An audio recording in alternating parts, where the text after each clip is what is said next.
have a focus. If the focus is going to be flipping houses, then be all in on flipping houses. And, if you want to get 6 or 8 months out and pivot, that's fine. But I find a lot of new investors, and I've been guilty of this myself, is that 1 week we're into flipping houses, then we're into wholesaling, then we're into notes, then we're into multifamilies, then we're into, you can think of it, Airbnbs, all the way down to point. And sounds great, but then you're just a master of nothing. Hello and welcome to Pillars of Wealth Creation, where we talk about creating financial success with a special focus on business and real estate. I'm your host, Todd Dexheimer. Now, let's get to it. Are you ready to start investing in real estate today but don't know where to start? Sometimes investing can seem way too complicated, but it actually couldn't be any easier than with homeinvest.com. You know the co-founder and my friend Nate Armstrong. He appeared on episode 20, and if you haven't heard it, go back and listen to it, episode number 20. Home Invest is a company that allows you to invest in turnkey real estate. Their goal is to build powerful investment tools that make real estate investing accessible to everyone. They have contractors and property managers available for you with the click of your mouse. While other real estate agents can only offer a property, Home Invest brings you a full turnkey package that allows you to diversify your investments, earn passive income, and start building equity in properties. Their simple, intuitive design allows newcomers and experienced investors alike to hit the ground running and to be able to choose the properties when they want and where they want. View easy to understand charts and data to allow you to buy in only a few clicks or just a simple phone call. With Home Invest, you'll be building your portfolio as quickly or as slowly as you would like. And right now, Home Invest is giving our listeners, Pillar of Wealth Creation listeners, a free course on how to finally win in real estate investing. So go to homeinvest.com/pillars. That's homeinvest.com/pillars to claim your free course today. Hello and welcome to Pillars of Wealth Creation. I'm your host, Todd Dexheimer. With me today is Jason Yarusi. Jason, how are you doing? Doing great. Hey, Todd. Well, I appreciate you being on the show and taking time out of your day. Let's get started. Sounds great. Thanks for having me. Yeah. So, Jason, you have been in real estate business for quite some time. I'll let you give the listeners a background about yourself, but you're doing multifamily now. You guys do some house lifting, some flipping, all that kind of stuff. So why don't you tell our listeners more about what you got going on, what you're up to today? Sure. Quick run through. So been in real estate since about 2014.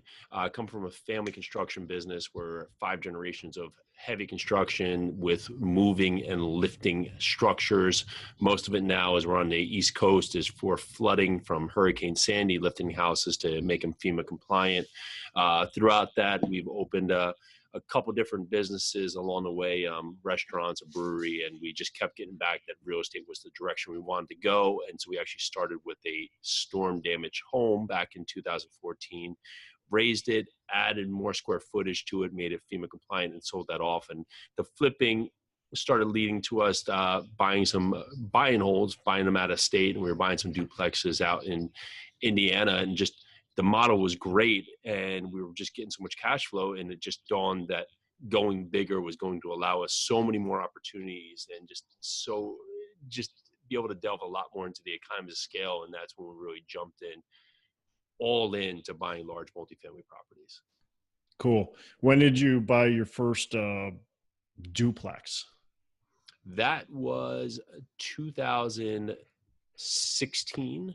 Into 2015 was the first duplex there. And it was actually, we had some boots on the ground out there, and they were doing the same thing. And they were doing it with single family homes. And for whatever reason, we just brought a duplex and brought a couple of them. You're buying them for pennies out there in Indianapolis, and rehabbing them, getting them rented, and they were cash flowing phenomenally. You're into them for $30,000, $40,000, wow, making $1,300, $1,400 a month, and you can just see that all cash in there. You got about 30% return a year on those bad boys. Wow. And that was pretty fun, but just from being afar, setting up a team, it was more of a nuisance to try and scale that or even deal with this management company on a 2-family. So sold those off, rolled that cash right into a 94 unit that we picked up a little over a year ago. Cool. Well, we'll get to that 94 in just a little bit. I want to actually go back and talk about your house lifting. Sure. And because that's a unique business. We don't lift houses in Minnesota. we don't have that need. I guess sometimes we do lift them, but it's not for the same reason. You actually have them out there. You actually have lifters in Minnesota, Wisconsin. We do. More of our lifting, though, is usually not for flood reasons. It's somebody wants to lift a house, maybe move it, or they just want to lift it because older houses were built oftentimes with foundations. Foundations that are crumbling. That's another reason, but foundations that just weren't very high above the grade level. Correct. And so people want to raise them to get them up, throw a couple courses of block and then put them back down. But for your case, you guys are lifting them for FEMA compliance. Is that what you said? Majority of them now. I mean, you get back, we had before Hurricane Sandy, back 2 years before that, we had Hurricane Irene. They both really affected different parts of the state. One, Irene hit more of the towns that were off of rivers, and then Sandy hit more of the towns that were on the coastline. And that really spawned most of the flooding work. We had done it previously before then, but let's say 95% of the work pre-Hurricane Irene 2010 was not storm related. And now after the hurricanes, 95% of the work is storm related. Wow. And what's happened is FEMA's come in and basically the National Flood Insurance Program almost bankrupted themselves because they were giving all these discounts for people to carry flood insurance. And with all these recent storms that have happened here in New Jersey and Texas and Florida and, the middle of the country out in Denver, they've just gotten wiped out having to pay out all these claims. So they're maxing out people's coverages to getting back to what the real premium is over the course of the next 4 to 8 years. So townships are pushing homeowners that they will not give them a CO, a certificate of occupancy, in a lot of these towns if you buy a home without making it to code and basically meeting town ordinance and also becoming FEMA compliant with, in most part, includes raising the home. And what that will include is that you have an elevation at your base flood elevation. Yeah. And within that, FEMA wants you to raise, it depends on the zone, but on a high level, FEMA wants you to raise 1 foot over that. And in some towns, that flood elevation may be 2 feet off the ground. And in some towns, that may be 12, 13 feet off the ground. Wow. And, and most of it in the middle with about 6 to 8 feet off the ground. And what you do is that we'll raise the home, say 6 or 8 feet off the ground. You'll build a foundation underneath, and you will no longer have a basement or a crawl space. The ground will actually have to be filled in to grade level, with the anticipation that when water comes into the house, it won't have anywhere to rest below grade. It will just come in the house and go out. And within the foundation, you have to put in vents, which are called flood vents. And wow. Those flood vents are basically every 200 square feet within the home on a high level. You'll put a vent in. With that, it allows, what is hoping for is that in the future, we have a heavy storm. It's not going to collapse the foundation wall with all the water pressure, and it's going to allow water to come into the house. And just as quickly as it comes in, the vent swings both ways and will allow water to go right outside of the house. So most of these houses can go up in block foundations. There's a few different zones which go on velocity of how impending a storm will be and how bad a storm will be. So there's certain levels where there's actually a higher level called a V zone, where you'll have to build on an open foundation that may be a pile or pier foundation. If you've been to New Orleans, or you think about, down in Florida, you see a lot of homes that are built up in piles or concrete piers. That's sort of the homes here. But what it allows is you can't put any livable storage or livable areas down below the base flood elevation. So if you lift a home 8 feet off the ground, everything beneath it basically either has to be parking or storage. So you can't build a garage under there. You could build a garage. Can build a garage. That's pretty paramount. As if we lift it 6 feet, most of the time people will go the additional 2 feet, so you get a full garage underneath. Yeah. And that helps with a lot of parking in some of the towns that are a little bit tighter, where we don't have a lot of parking. You can now park under your house, where your car is not going to be insurable anyway with the flood, and then you could put storage behind that. So you'll have to bring a lot of the cost comes into lifting the house, replacing the entire foundation, or using the existing foundation. Now moving all of your mechanicals upstairs, because they also have to be above that base flood elevation as well. And then since you got these vents, do you have to protect the underside of the joist now? So, Depends on mice the zone. Yeah, so if you're in, of course, you put a garage in, you have to fireproof it. So put fire rated sheetrock. But for any parts that's a storage, you don't necessarily have to, because you're going to be above that area. But for insulation reasons, we get cold weather here. So if you're having all of your mechanicals running through your floor system, you want a sheetrock underneath and insulate it, so your mechanicals now are exposed to all that cold weather, and you don't want your mechanicals freezing. Now you have such a long run coming out of the ground up into the house. And then do they hang mechanicals? Your furnace is hung above the flood level, or does that just generally because the houses are getting built a foot or 2 feet above it? So FEMA makes you do a foot, and then a lot of the towns have put in an additional foot or 2 feet above it. So if I have to raise it 6 feet off the ground, the FEMA wants an additional 1 foot, and then now the town may want an additional 2 or 3 feet, making the house 8 or 9 feet. So that wouldn't leave room for the furnace to be above it. So it either gets moved upstairs into a closet, possibly everything gets moved upstairs into the attic. You may have room where, as long as it doesn't incur a variance, you can build a utility room off the back of the house, but everything would get elevated, including your AC units would get built up on the platform, at the elevation of the house, 8-10 feet off the ground. So then handicapped people are just kind of hosed out of this whole thing. So because that's a challenge, right? What happens is that's a great point. A lot of elderly people, of course, it's hard for them. Now you got, 14 stairs, 14 treads going up to the house. There is grants that allow the elevators to get put into these homes. So there's a lot of homes that have elevators that go into them, and the grants actually allowed to get a discount on putting an elevator into a house. Okay. So that's what happened, is you do get points for elevators, but that's one thing for people. You figure if this is your home forever and you're 50 and you're going to live there forever, now, you may be fine now, but you got to think about it 10, 20 years from now, going up, 10 feet of stairs every day. Yeah. That's a lot of changes. And expense, who bears this expense? A lot of different people. So there's grants that come out after a lot of storms, generally 12 to 18 months after, and they're primarily after primary homeowners, because they're the people that are most important to get back in their house first, because they're the ones that are affected most. Secondary homeowners, there's flood insurance that can come out, and generally you can get ICC money, which gives you about $30,000 that can help them with some cost.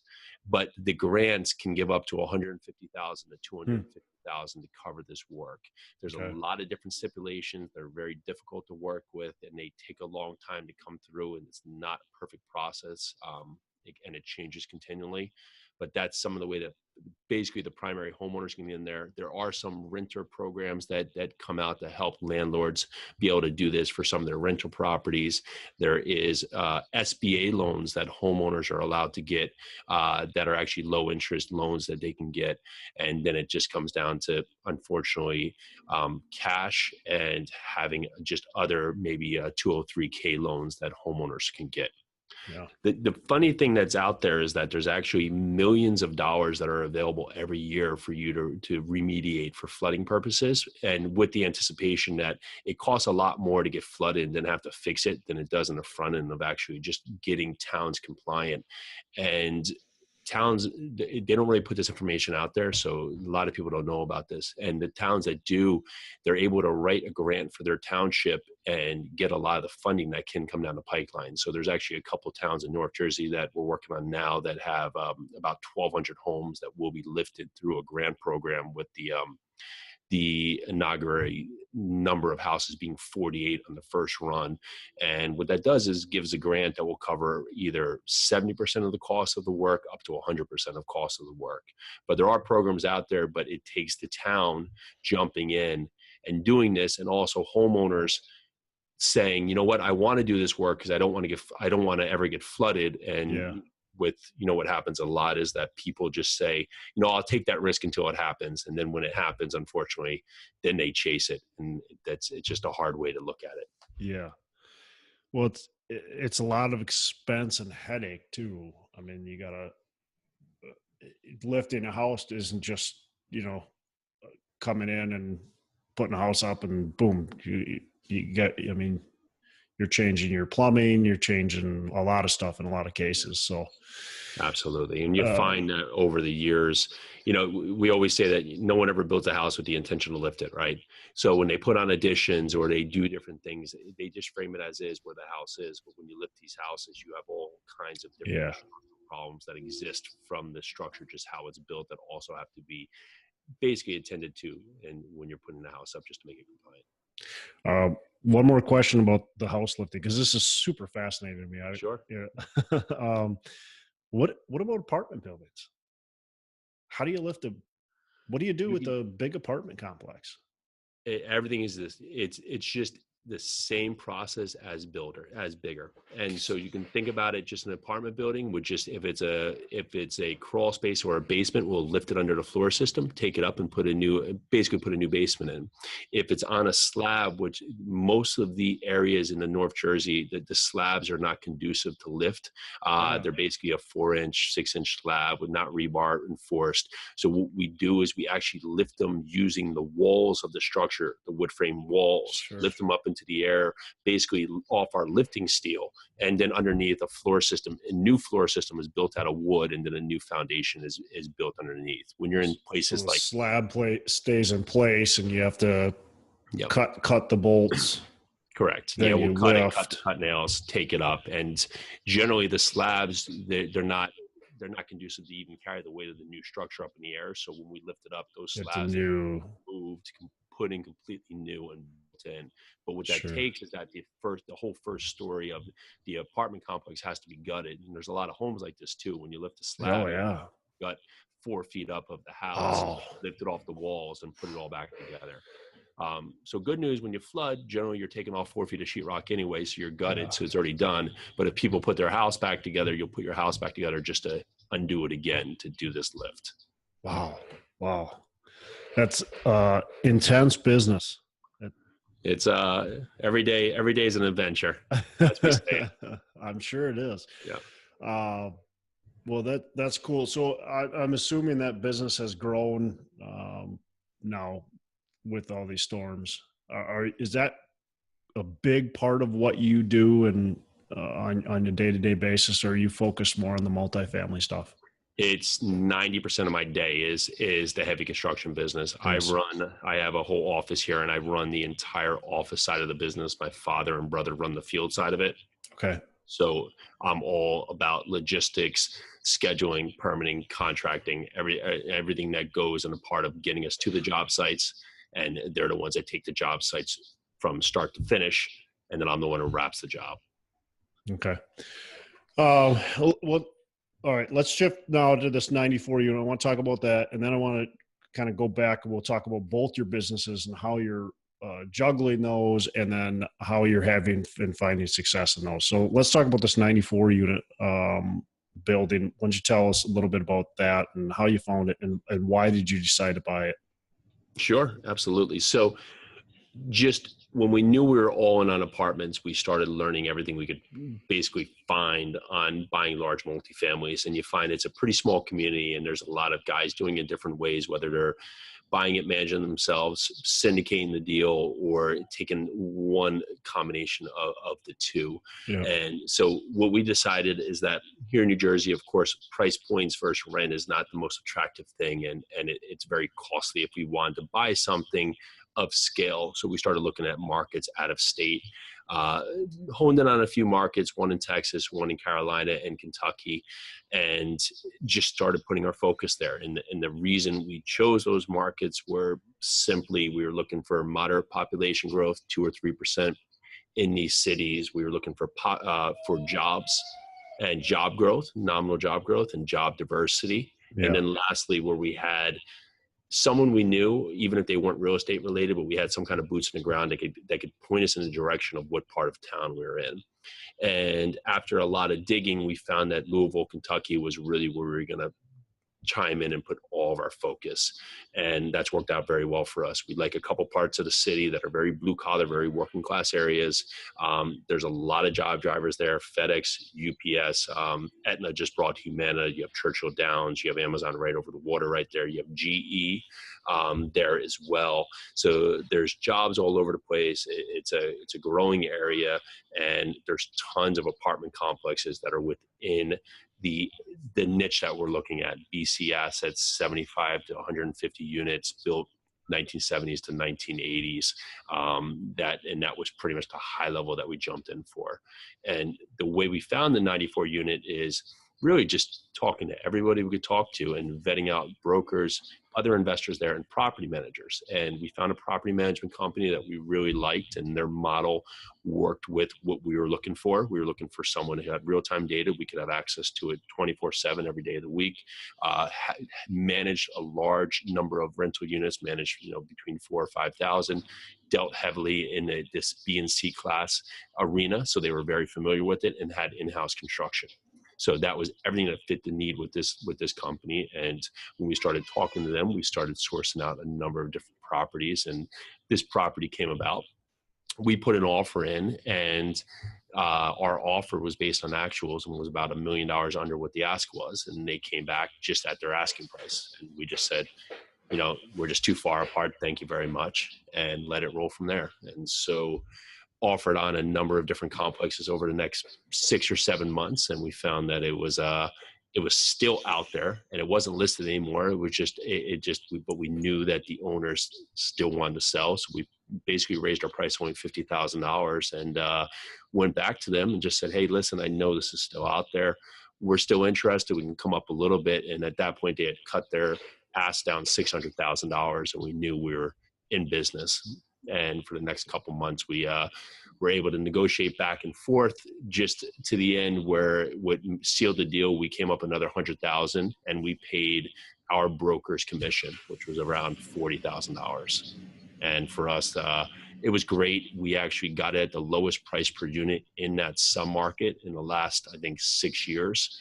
Had a ton of upside in rents, and also on the way it was being managed. It was 5 different buildings, with one building making up 50 units, and the others were split up between 12 and a couple 12s and a 16. And it really has been a great property for us to sink our teeth in and really go after. And it's been performing really well. So have you guys completed all the value add to it that you planned on doing, or are you still in that process? No, we went in there guns blazing, and we thought about the process. Do we just slowly roll into it and not push the curve? But we had 6 and 12 month Linda repairs that were required, and then we had some CapEx electives that just items that we had rolled into the loan for a CapEx budget. So we basically we did about 26 units, and all the 6 and 12 month repairs we turned in about 5 months and had it all knocked out. Wow. And just slammed it out. We've been able to push rents up to a good portion. There was anywhere between $75 to $100 off on the rents from where the market is, and we've been pushing up to about $50 from where we were, just with doing all that turnover, doing all those repairs. We wanted to do moderate price increases for tenants that have been good paying tenants, and then for some of these tenants that have been issues over the years, and we just basically took them straight to market and gave them the option as their lease renewed. And that's been working out fairly well for us. Changed over 2 of the smaller buildings have boilers, changed them over. We put in application fees, put in pet fees, put in fees that were basically happening. There's 900 units within this area. All the other apartment complexes had these fees in, and our complex was one of the only ones that was not taking advantage of some of the fees that everybody else was expecting. We have two laundry rooms. One was down, so we put both laundry rooms back up, got a laundry contract on there, and that actually gave us some more revenue. Jumped down, we had two basements that were huge, put some storage units in there. We have 12 storage units in there that we've been renting out, and has given us some additional income. Repaired parking lots, and most of it really was some minor concrete repairs, railings, updating some of the apartments where you still had shag carpet from the 70s and some of that fun stuff in there. And it's really paid off, and the property looks beautiful. Oh, that's cool. That's awesome. Talk to us about managing then from out of state. You've got this management company. What kind of things do you have to do to make sure things are going well? Set expectations day one. And that's what you have to do is, so if you don't give them guidance on what you want, then you can't be upset when they just give you what they're going to give you. So we told them how we wanted to operate. We still have a weekly call. It actually happened this morning on Thursdays at 9 a.m., which basically goes over collections, goes over move-ins, moves out, goes over, of course, delinquencies, goes over any pending issues that may be outstanding.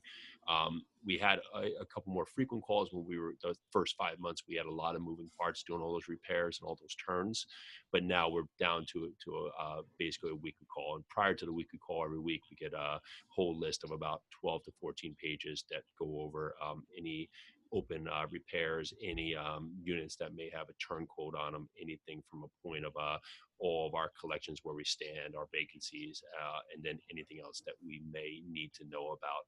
And within that, what we did put in there is when we have turns happen, we gave them items that we definitely want to happen and items that we don't want to happen. So fans, it seems like the fans always break in apartment units. So we told them we don't want fans anymore, just put up a light.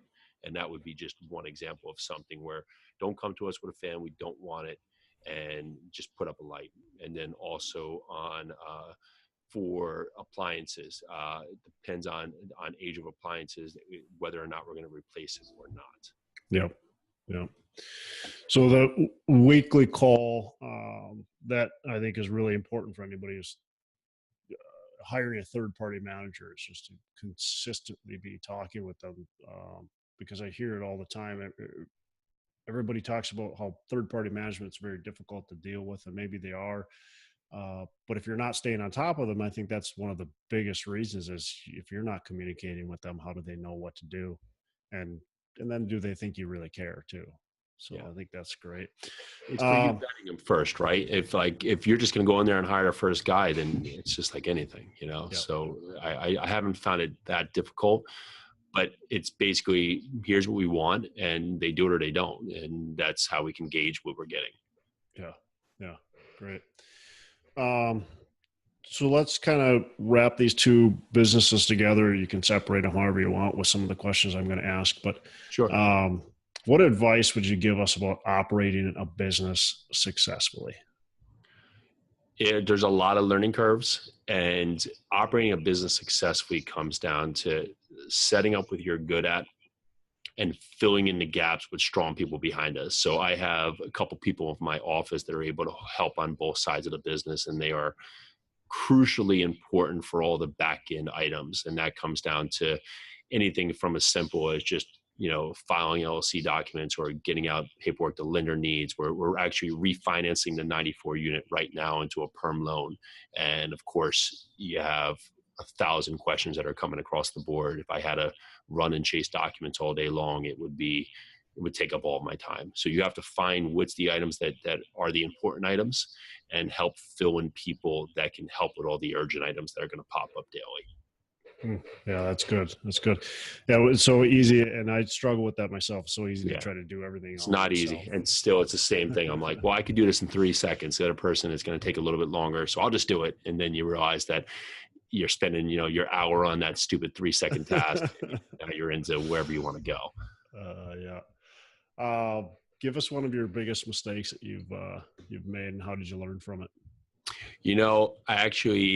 On one of our flips that we lifted, I actually missed the way the frame was on our house. We had we had something, it was probably the busiest we'd ever been. We had like 60 or 70 lifts going on at the same time.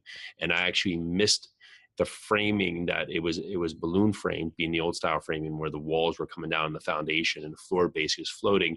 So we put in piles to the point where when we drove the piles, I drove it as if it was a Western style house where it was built conventional framing, and they were 2 inches off the wall, and that 2 inches off the wall made my walls were not sitting on anything with my bands. So it caused me just a good amount of reframing that happened underneath. It didn't kill the project. We still made some good money, but it was just a headache that was easily avoidable if I wasn't running 1,000 projects at the same time and just glancing over things and just said yes. Yeah. So just not slowing down and paying attention to the There is detail. nothing more important to building than paying attention to getting out of the ground. Yeah. If you can't get out of the ground wrong, or if you do come out of the ground wrong, everything else in the project is a disaster. Yeah. So nothing is more important than getting out of the ground. Cool.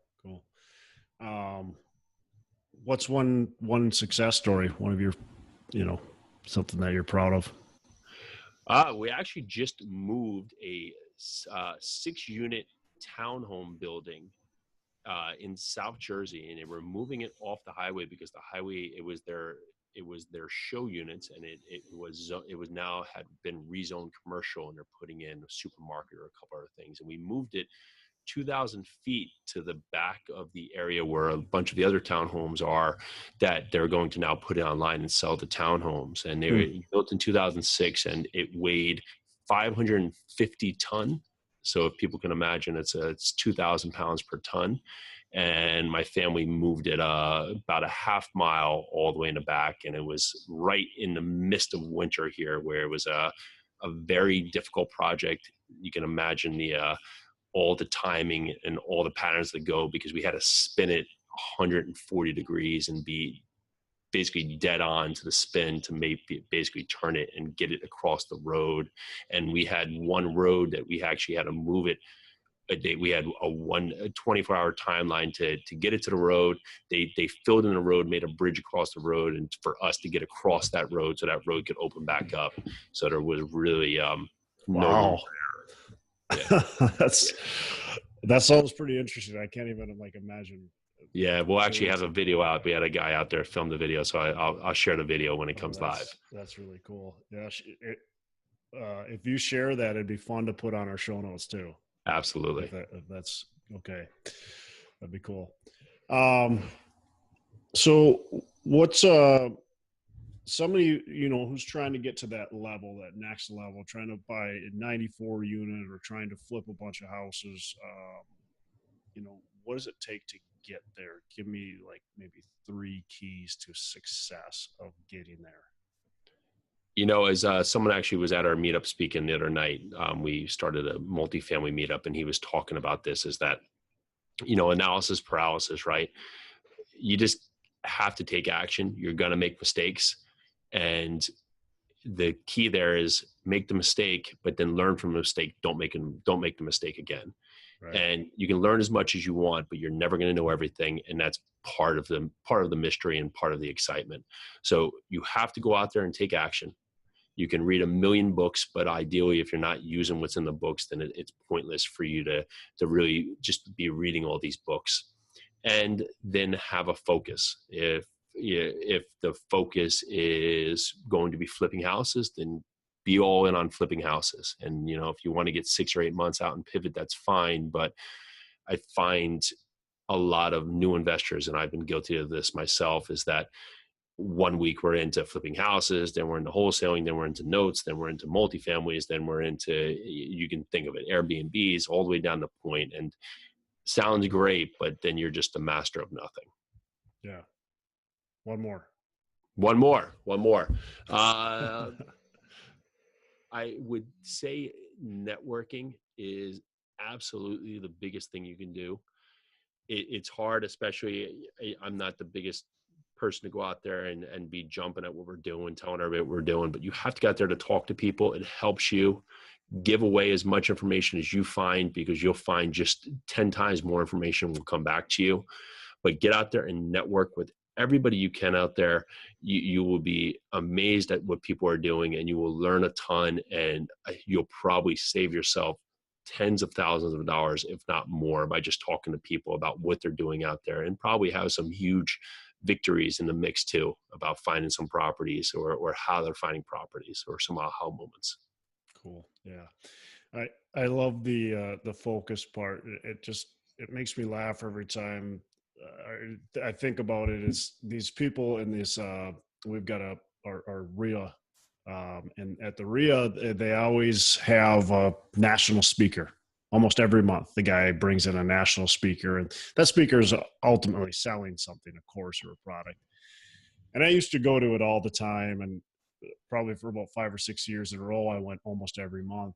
And you'd see the same people month after month after month running to the back of the room, purchasing the new course. And the one course is about note buying, and the next course is about flipping, and the next course is about wholesaling, and the next course is about multifamily, and then commercial, and then, so on. And the same group of people are running to the back, and it's, where's your focus? Like, Yeah. I'm not against anybody buying a course, but I am against people buying a ton of courses and never implementing them. If you're going to buy a course, that, $2,000 or whatever you spend on that should be motivation enough to say, all right, that's my focus now. And if it doesn't work, like you said, you can always pivot, but make sure you spend ample amount of time on it. And ample amount of time doesn't mean just a month or two. I completely agree. And it's one of the biggest things. It's just not jump off course. I'm guilty of that all the time too. Just stay focused, stay on the driver's seat. It's easy to do because it's easy to, you hear somebody talking about their success, and especially, you've got your own podcast, you're talking to a lot of successful people, and you hear what they say and you're like, ooh, that sounds really good. Right. That's right. And podcasts are big, and people are listening to podcasts, and they're hearing a successful person like you. So now somebody's going to go, wow, man, I could lift some houses. That sounds like really profitable business. And I'm sure it is, but if go focus on it, don't just. There's a lot of learning curves. The lifting house area, it's taken decades for the little knowledge there. So I'm sure you'll learn something probably new all the time. a lot easier things they can do to make a quick buck. That's true. So what's a favorite book that you have read, or that you're reading right now that you really enjoy? Oh, I just finished the oh my gosh, the Negotiator book. What was that called? Chris Voss. Chris Voss. Yes. Incredible. Never split the difference. Never split the difference. You haven't read it, read it. You don't have to, you're not out there. We're not looking for you to go out there and, negotiate someone down from a building, but for everyday life, it's very, very, very interesting. Yeah. He's a hostage negotiator. So right. You're not necessarily taking that, but you can apply it to really any business. Yep. You sure can. Yeah. I did not read the book. I listened to it on Audible. I really enjoyed it. I think I've listened to it 2 times already. So sitting in the deer hunting stand, actually listening to it. Nice. So, yeah. What talk to us? You got this podcast. What do you do with the podcast? How can people listen to it, and tell us a little bit about it? Sure. My wife and I started a podcast a little over a year ago. It's called the Real Estate Investing Foundation Podcast with Jason and Pili. You can go to our site, yarusiholdings.com, and you'll see the podcast page right there. You can find it on all the platforms, Google Play, iTunes, Stitcher. It's great. It's really about helping basically investors find their foundation and really just either get into the business or ramp up their business by creating framework to grow their business. We've had a ton of awesome people on, including Todd, that have given us just a ton of wealth of information to really help investors get out of the stuck position and get into fifth gear. Cool. Yeah. So check that out. Great podcast. Last question. What's your definition to financial freedom? Obtaining financial freedom. I was sitting with a guy who's super successful, builds generally I don't know many people in New Jersey who are just crushing it. This guy builds 200 and 300 unit apartment buildings here in New Jersey. And he had a good point, and he's mega successful, but he said it was somewhere along the line, I'd rather be rich in flesh instead of rich in money. And the point with that being, an Italian phrase is that just if you can be happy and fulfilled with your life and have the resource to do it, that would be financial freedom. Awesome. I love that. Rich in flesh. Rather be rich in flesh than rich in money. I love it. Cool. All right. Well, how do people get in touch with you? Sure. How can they reach you? Go to our website, yarusiholdings.com. You can reach out to me directly at jason@yarusiholdings.com. That's YARUSI holdings.com. And then what was your podcast website again? The podcast. Or how did they get you? Yeah. You can go to reifoundationpodcast.com. Okay, cool. And that's on iTunes and all that kind of stuff as well. So I know all the platforms. Cool. Well, I appreciate you being on the show and taking time out of your day. And awesome. I appreciate it. Have a good rest of the day, man. Thanks, Todd. A special thanks to Jason Yarusi for coming on the show and taking his time out of the day to spend with us. And great job that Jason and Pili, his wife, do on their podcast, the REI Foundations. Enjoy that podcast as well. So check that out on iTunes or wherever you listen to podcasts. Check that out as well. Just a fascinating episode. I had so much fun talking about the house lifting, something that really I have no experience with, but I have a lot of experience with construction. So it's just fascinating business and fascinating to hear about. So it was fun episode for me to talk about. A couple things I took from this episode. First of all, Jason, he talked about setting up what you're good at, figuring out what you're good at, doing that, and then finding others to fill in the rest, and how that's crucial to your success. And like he said, you think, it's going to take me 3 seconds to do this, I might as well do it. It ends up taking you an hour, and you just wasted an hour of your day where you could have hired somebody else, had somebody else do it that is a part of your staff, and it would have taken them 2 hours. But either way, it would have saved you a lot of time where you could actually be making money doing something else. So figure out what you're good at, make that what you do, and then find other people to fill in the rest. That's really important. The other thing I thought was great too is he talked about taking action, and take action and make the mistakes and learn as you go. You don't always have to have it perfect before you take action. I think that's actually a big reason for failure for a lot of people is they think, well, I got to keep on learning. Well, guess what? You're going to always keep on learning. I still learn. I've been doing this business for quite some time, and I still learn all the time. I talk to people that have more experience or even less experience than me, and I learn from them. So you're always going to keep on learning. So make sure you're taking action, learn enough, and then start going. Because if you don't, you're just going to get stuck and you're never going to get started. The last, and he had a couple other great things, but the last thing I want to talk about is just your focus, and make sure you're focused on that one thing, or maybe it's 2 things like he's got that are his main focus, but make sure you're focused and you're not just bouncing around trying to do tons of different things and never getting traction on the one. It's important to get traction on one thing before you even think about starting another thing. And they've been doing this house lifting business for, I think he said 40 years. Maybe I'm misrepresenting it, but they've been doing it for a long time either way. And now he's into the multifamily, and he's focused on the multifamily. Jason and Pili aren't just running around doing multifamily and then they're trying to do wholesaling, they're trying to do all this other stuff. They're focusing on that business. So make sure you focus on and be all in on that focus. Anyways, appreciate Jason for coming on the show, spending time with us, taking time out of his day. If you enjoyed this podcast, just go and subscribe on iTunes.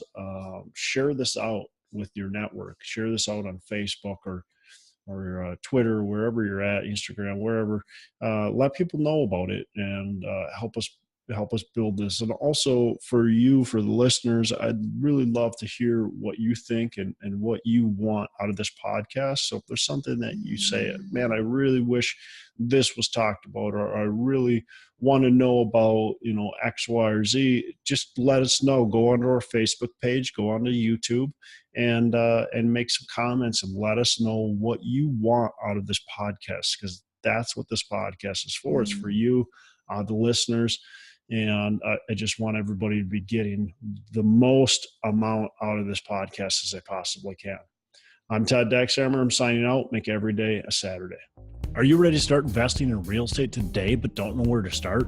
Sometimes investing can seem way too complicated, but it actually couldn't be any easier than with homeinvest.com. You know the co-founder and my friend Nate Armstrong. He appeared on episode 20, and if you haven't heard it, go back and listen to it, episode number 20. Home Invest is a company that allows you to invest in turnkey real estate. Their goal is to build powerful investment tools that make real estate investing accessible to everyone. They have contractors and property managers available for you with the click of your mouse. While other real estate agents can only offer a property, Home Invest brings you a full turnkey package that allows you to diversify your investments, earn passive income, and start building equity in properties. Their simple, intuitive design allows newcomers and experienced investors alike to hit the ground running and to be able to choose the properties when they want and where they want. View easy to understand charts and data to allow you to buy in only a few clicks or just a simple phone call. With Home Invest, you'll be building your portfolio as quickly or as slowly as you would like. And right now, Home Invest is giving our listeners, Pillar of Wealth Creation listeners, a free course on how to finally win in real estate investing.